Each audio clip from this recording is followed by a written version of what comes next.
The NFL preseason officially begins this week, and one of the more fascinating storylines, not just for the preseason, but for the entire season, is the implementation of the new kickoff rule. The NFL's competition committee voted this spring to change the rule to what they're calling the dynamic kickoff, and their chairman, Rich McKay, said it's going to be one of the more substantive changes we have seen in NFL football in decades. The reason why they're changing it is the reason why they've been tinkering with the kickoff for some time now. They want to improve player safety, reduce high-speed collisions, and they want to increase the rate of returns. Ever since they moved the touchback starting position, the rate of returns has dwindled. Last year, about 20% of kickoffs were returned. The committee estimates that this rule change will cause that to more than double, which means 1,000 more NFL plays. So later, I'm going to be joined by the guy who created this kickoff, Sam Schwartzstein, to talk about what it's going to look like. But first, here are the nuts and bolts. So the kicker in the new rule is still going to be on the 35-yard line. But the major change here is the kicking team. The other 10 players, instead of being lined up next to him, are going to be lined up all the way on the other side of the field, 5 yards away from the receiving team, who are going to be lined up in what they're calling the setup zone. What this means is, essentially, it looks a lot more like a traditional NFL play, a run play, really, where you've got the offensive and defensive lines lined up across from each other. Now, another major difference is you're going to have potentially two returners back in what the NFL is calling the landing zone. And notably, neither of the lines are allowed to move until the ball hits the ground or is caught. So we did get a little bit of a preview of what this is going to look like in the Hall of Fame game. As you're seeing with these 8 returns, they're not that interesting. I mean, they're returning the football, which is great. That's what the NFL wants, but we're not seeing anything super creative in terms of blocking schemes, run plays, which frankly is about what I expected out of the preseason. Special team coordinators don't want to show their hand. It's kind of a feeling out period. However, I do think that's going to change when we get to the regular season. So to talk about what this might actually look like once regular season football starts, how NFL teams might approach it, I'm going to be joined by the creator of the kickoff, Sam Schwartzstein. All right, we are joined now by Sam Schwartzstein, analytics expert for Prime Video, former director of football ops for the XFL, one-time offensive lineman for Stanford University, and most importantly, the mastermind behind the dynamic kickoff, which we've been talking about. Sam, I want to start here. What was it like for you? I know it was just one game, the Hall of Fame game, but what was it like for you watching your idea translated to NFL football for the first time? Yeah, and Mina, thanks for having me on. Love the show. It was a really surreal moment. Like 2018, coming up with it, and making it as sugar packets. We were trying to sell the XFL to broadcast partners, and so we came up with this idea of what if we started at the kick when the ball was caught, and we didn't have a deck in place when Oliver Luck went to go meet with Turner, and it was sugar packets on the field, whether it was Sweet and Low versus Splenda with sugar as the ball. And then by the time they left the meeting, I'd created a PowerPoint and presented that to the NFL. And, a lot of people had opinions on it and no one thought it might work. We had to test it. And then flash forward 6 years later, and I see the Texans and the Bears doing the kickoff. Like, what the heck is happening? Let's talk about, before we get to what it's going to look like in the NFL, which is what I want to talk to you about, let's talk about testing it, or really what it looked like in the XFL. So the reason you made this change, the reason why the NFL is implementing it, is to improve player safety and to increase the rate of returns. What sort of results did you get in the XFL when you guys implemented this? Yeah, so at the time, I think there was about a 40% return rate in the NFL on kickoffs. This was back in 2018 when we started the process, and we wanted about 90%. We ended up with 92% of our kickoffs returned. We tested it over probably 18 months with different levels of players, longitudinal studies, whether we tested it over a 4-week time frame or 3-day time frames to see how coaches can kind of break the different rule. And we saw 0 injuries in that time. We expected to be at the same kind of injury rate as a scrimmage play, but it was actually safer than a scrimmage play. And so that is something that is exciting, but also 92% returns was an extremely high number. We beat our KPI of 90%. and it led to a lot of interesting plays and a lot of diversity of starting points. Our average starting point was the 29-yard line, which is, we had the return team started at the 30 versus the NFL at the 35. Right. And so, it was a pretty good spot. The average NFL spot was 28.5-yard line. So it felt like it was a normal kick, but the range, and Michael Lopez and this team at the NFL have done great work finding the different ranges of where returns can be, whether they're much shorter or much further. And that excitement, that diversity of what we'll see is what makes the kickoff so great. It's the only 100-yard play left in football, and that's where we're going to get back in the NFL. So I want to start first by talking about how the team that's kicking might approach this. And I think to do that, you first have to start with what would happen if there was a touchback, which is it goes out to the 30, which is different from the XFL. So there's actually more incentive for NFL teams to just go with the touchback. Now, it's obviously worse than the previous rule, which takes out to the 25. But starting there with that 30-yard line being the point for a touchback, meaning if the ball goes into the end zone, do you think teams might just say, F it, we'll just take 30 yards? It depends. There's so much unknown with where the average return spot is going to be. So the way our teams weight it is when we practiced, it was around the average return spot was the 26-yard line. That was in testing. And so our coaches had to weigh 26 versus 35. And so if we look at the 26-yard line as where there was average return spot in the Hall of Fame game, that's sample size N1, not good. But still, if cover is winning, then it is beneficial if you can pin them inside of that 30-yard line. So that's where the choice is.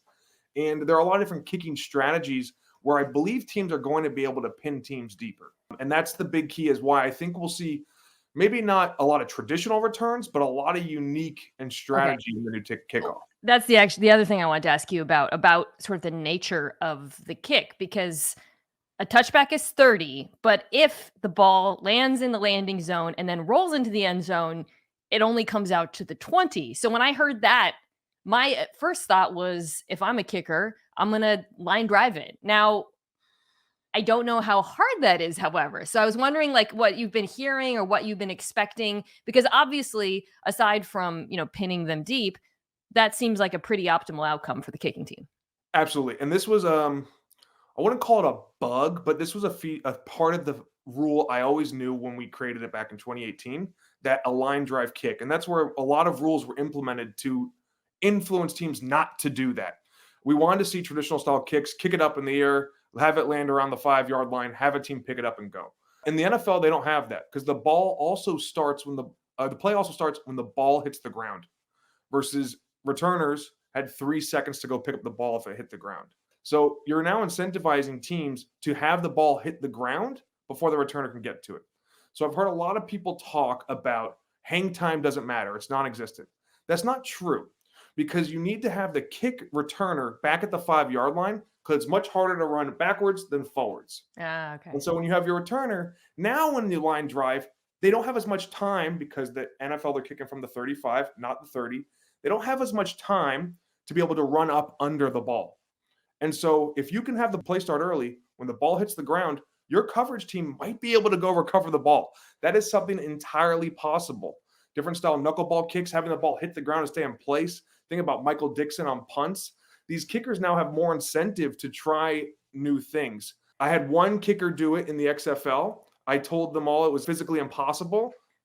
I'm not a physicist. And they did it in one game, Seattle Dragons, Dallas Renegades. They did it. And so kicker celebrated like he won the lottery because he thought it was impossible. But it is always something that was in the rule. Well, and then my, final question about the kicking side is the actual kicker himself. Again, after this rule came down, there was a little bit of speculation that because the ball is being put in play so often, teams might actually audition kickers who are more likely to be able to make a tackle. The Chiefs being sort of the primary example because they have safety and Justin Reed, who has kicked extra points before.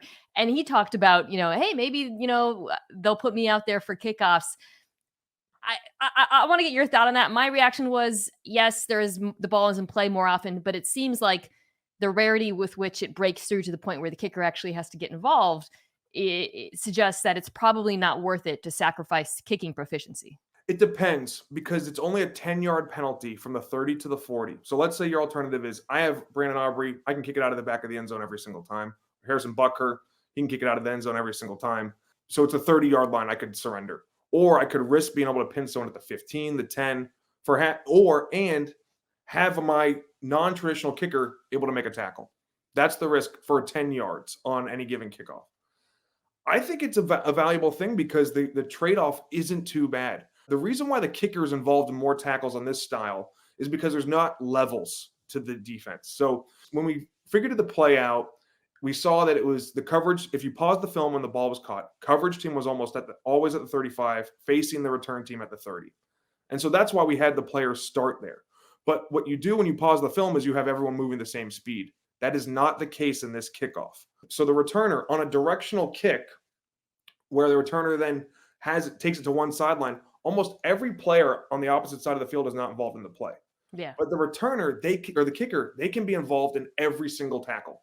Because he's so far back. So they are always level 2 or level 3, and he's positioned in the middle.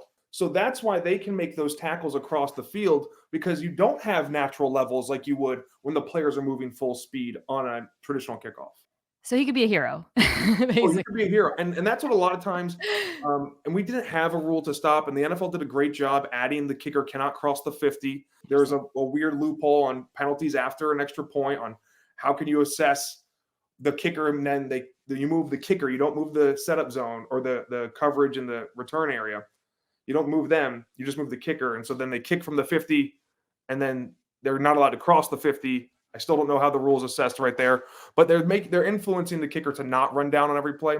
The XFL, we thought the kicker, they'll make a business decision whether they choose to run down and try and make a tackle or not. So on the flip side, the returning side, this looks, we saw this in the Hall of Fame game for people who didn't watch the XFL. It looks just more like a standard play. So the expectation, again, from how teams are going to approach it when they return is you're going to see run concepts, essentially. People pulling, different blocking schemes, sweeps, that kind of thing. So week 1, Hall of Fame game, you really didn't see a lot. You saw one play where I saw a guy pulling, but for the most part, it was pretty standard. I guess I want to start there. Kind of what did you see in the XFL in terms of the creativity with returning teams approach this play? And just based on the conversations you've been having, do you think we might see something similar in the NFL? Well, Mina, there was one thing that I had not seen, and I've seen this kickoff or style of kickoff over 1,000 times. And I saw the Texans did not even look at the coverage team. When they're on the return side, their players had their foot on the line and they were looking back at the returner. So one of the things that people don't really understand is, how do you know as the return team when the play starts? I used to have officials wave a flag. I had an air horn at one point. And one of my favorite quotes from my team, I was asking him, I think, I really love this air horn. I mean, this is great so far. We have an audio cue. It can't be a whistle because official told us whistle means stop in football. You can't have retrain the players. I'm like, this is great. And my buddy Brian Kilmeade, he turns to me and goes, "You're the one with the air horn. That's why you like the air horn. No one else likes it." But the NFL does not have an official signal when the play starts. I had an official drop their arm, back judge and umpire would look at each other, and they would then signal when to start, or the referee would signal when to start. The NFL does not. So the Texans, they chose, we want to get a head start on the play, so we're going to look back at the returner to know exactly when to start the play, and we'll assume they're going to straight rush, or we're going to set up a spot and we're going to zone block it. Again, like you mentioned, the Chicago Bears, they ran a trap on the first play. They didn't hit it exactly the right spot. But, I got to see some excitement. They were doing trap. At Dallas Renegades, Scott Spurrier, his team, they ran a trap play for a touchdown, which was awesome. But you'll see a lot more, like a lot of O-line coaches started coaching this play in the XFL. A lot of outside zone. You're teaching a lot of targets. I really want to see an option play because I did not have 2 returners. I only had the one. Yeah. And so an option play is something that I think is going to be amazing in this. Especially given the fact that there's no more onside kicks. And if you're in a situation where you need this to pop off, seems like more likely than not, we're going to see some laterals out there. Oh, absolutely. Yeah, we had a reverse. But one of the issues is the edge is so great. Run to the edge, make the play from 11-on-11 to 4-on-3. And so directionally kicking is actually not the best strategy because you eliminate, as a cover team, the rest of your players on the other side of the field. They can't fold over the top and create those levels. The other part of the film is, or where the origination of the rule is, the width of the cover team was 25 yards. for the way to set this up, and so they're not in, we have a bunch of different rules to make sure that they line up like a normal looking play. We have them line up the whole 53 and a third. And so you actually have different ways to get to the edge or to condense onto the player. Now you don't have that. If you go to the edge, that safety player, that player who might redirect and have the pursuit angle, he's too far away to make that play. So what I didn't see enough of in the Hall of Fame game is returners trying to get to the edge, because that's where you can create a numbers advantage as a return team. Interesting. Versus the cover team, they really can't get over there. Well, I guess that brings me to my next question about the returns, which is who's going to be returning it? We talked about the possibility of maybe kickers hitting the weights a little bit because they have to make a tackle. But I think more relevant and more interesting is the actual players who teams choose, because I think it's, as we talk about the sort of the style of returns and really based on what you saw early on, what is being asked of them is so different from what kickoff returns looked in the past. You're really looking for a skill set, not just in terms of body types, but also vision, technique. That reminds me a little bit more of, running backs. So do you think we're going to see more running backs on returns? What are your expectations there? And also, what did you see in the XFL? Yeah, so I talk about this with my player personnel guys, Eric Galco of Optimum Scouting, Justin King, about the different styles. Running backs are a clear favorite because they work with the O-line coach. They know how to read, press to cut back on an inside zone scheme. I'm sure your listeners know all about that. That's really the easiest strategy to learn right away. Have the returner set up the blocks one way, cut back the other way, make sure you can find a gap. To me, what I'm most excited about is the 4.2 speed. Not a single player that I had at the XFL and any of my testing sessions ran a 4.2. So I do not know what it looks like because there is no second, third level. If you can break through one level, find one tiny crease, you go to the house. And so that is what I'm most excited for, is because this is something I never did. If I was implementing the exact rule from the XFL into the NFL, I probably would have tested it first, because I kept saying, I don't know what Tyreek Hill does in this play. I don't know what Xavier Worthy does on this play, because you get to that setup zone so much faster. What about the actual people who are blocking, right? Because again, I talked about how, because it is more like a traditional run play, you're seeing maybe more people with running back skill set. Will you have people in there on special teams with more experience blocking for runs? It's interesting. I tested O linemen in the rule, and it's, people think because there's less speed in the play, they can be a big advantage. Now, Zach Martin, again, never was one of the players I tested. So I don't know if a guy who's got such an athletic ability, Tristan Morris, those guys, could they do this? But there's a lot of space, and O-linemen do not want to be in the same kind of space that these players are in. So imagine doing second level run block or run drills. The O-lineman's least favorite drill outside of O-line, D-line one-on-one. And you're doing a one-on-one with a 5-yard space in between. So where I've seen teams struggle is I had coverage teams in the XFL that would put it the R3 and the L3. That's on the coverage side, the third player from inside. That's a large part of where these plays hit. Teams put nose guards there because they're like, this is the point of attack. I have a nose guard at the point of attack. But what happened is setting that guy up on returns is like the easiest thing you can do, because he doesn't like to shift his weight side to side. So I think having the same type of body types, big skill players, core 4 guys on special teams, those are the guys you're going to want there. Also, it's a lot of practice time. I would rather have my O-lineman practicing blitz cards on the side of the field, doing third down cut-ups on one side of the field, instead of having them spend this time on kickoff and kick return, having to learn all these new rules. So again, we've only had one game thus far, but it did strike me watching the preseason that we're probably not going to see what this looks like during the regular season before the actual games begin. We're going to see a little bit because it's very important for special team coordinators to get a feel for it, get a feel for what other teams are doing. But not only will it be possible that they're hiding their cards a little bit with some of the more creative stuff, but from a personnel perspective, we're not going to see starters, some of whom we talked about, actually out there returning. So let me wrap by asking you, what is your dream scenario for once this actually happens in the NFL season? Like, who do you want to see out there doing this? What do you want to see teams trying? What do you think some of the best special team corners in the NFL might do? My dream is that I'm watching Red Zone and we're seeing amazing returns, both from a coverage perspective and a return perspective, and not every single play looks the same. That was the hard part. If it's everyone kicks the ball down the middle to the 5-yard line, they return the ball up to the 28 every time. I still don't think that's even if you had a 100% return rate, I still don't think that's a success. Because what makes football great is the diversity of play styles every time. One of my favorite things is arguing about the goal line fade with you. I just love to talk about how great it is because it worked at Stanford with Levine Toilolo at 6'8". But, I think we want to see diversity. We want to see strategy and innovation. So seeing coaches try new things. Look, I worked on creating the rule. I'm not going to be the best coach on it. I will never be the best coach on it. There are some amazing coaches in the NFL that can come up with new strategies that I would never think of. One of my favorites is Justice Mosqueda. He sent me the family night from the Packers. Rich Bisaccia, one of the best special team coaches in NFL history, he had his off returner at the 15-yard line because he wants to defend against the line drive. Have somebody there. I've heard coaches say they might put taller players in the middle of the field on the return side to defend the line drive to bat the ball down because you have to yes. J.J. Watt would have been perfect for this. So great. There's so much diversity that we could see. And I think the NFL, with their rule changes, it's much more diverse play. I don't know if they'll have the same return rate. I don't know if they'll have as many explosives, but there's a lot of diversity in what we might see. And that's added back to the kickoff, which was the most stagnant play in football. All right. I can't wait. I'm so excited. Sam, so happy for you to see this, your dream become a reality. And we will have to revisit this later in the season. Thanks for joining. Absolutely. Thanks for having me.